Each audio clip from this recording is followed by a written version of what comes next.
आप सभी को राम राम सा। तो दोस्तों, आज मैं आपके लिए इस वीडियो में रामनवमी की कहानी लेकर आई हूँ।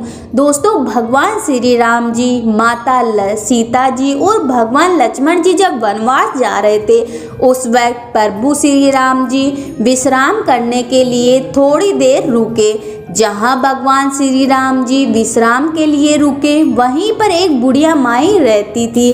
भगवान श्री राम जी, लक्ष्मण जी और माता सीता जी उस बुढ़िया माई के घर गए।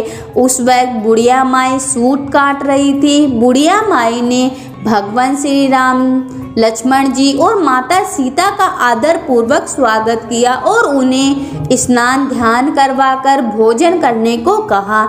यह सुनकर भगवान श्री राम जी ने उस बुढ़िया माई से कहा कि माता, मेरा हंस भी बहुत भूखा है, इसके लिए पहले मोती ला दो, फिर मैं बाद में भोजन करूँगा।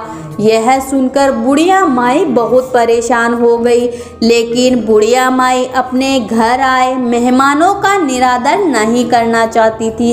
इसी वजह से वे दौड़ते दौड़ते अपने नगर के राजा के पास गई और उससे उधार में मोती देने को कहा।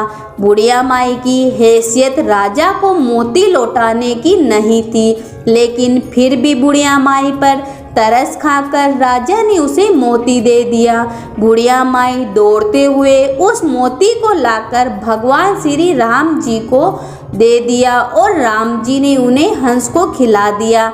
हंस को खाना खिलाने के बाद बुढ़िया माई ने भगवान श्री राम जी को भी भोजन करवाया। भोजन करने के बाद भगवान श्री राम जी जाते समय बुढ़िया माई के आंगन में मोती का पेड़ लगा गए। जब पेड़ बड़ा हो गया तो उसमें बहुत सारे मोती होने लगे, लेकिन बुढ़िया माई को इस मोती के बारे में कुछ भी नहीं पता था।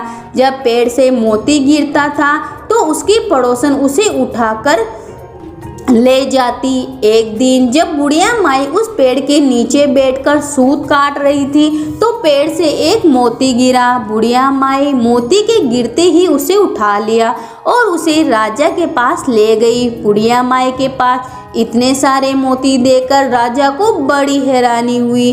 राजा ने बुढ़िया माई से पूछा कि तुम्हारे पास इतने सारे मोती कहाँ से आए।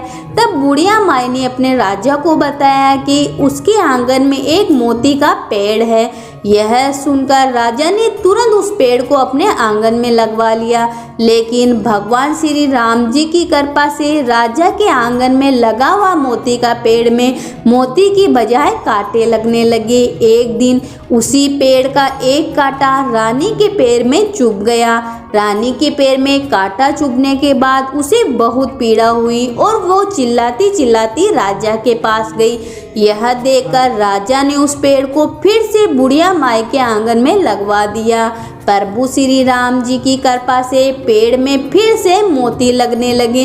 अब जब पेड़ से मोती गिरता, बुढ़िया माई उसे उठाकर प्रभु के प्रसाद के रूप में सभी को बांट देती थी। तो बोलो भगवान श्री राम जी, माता लक्ष्मी जी, सीता जी और भगवान लक्ष्मण जी की जय हो।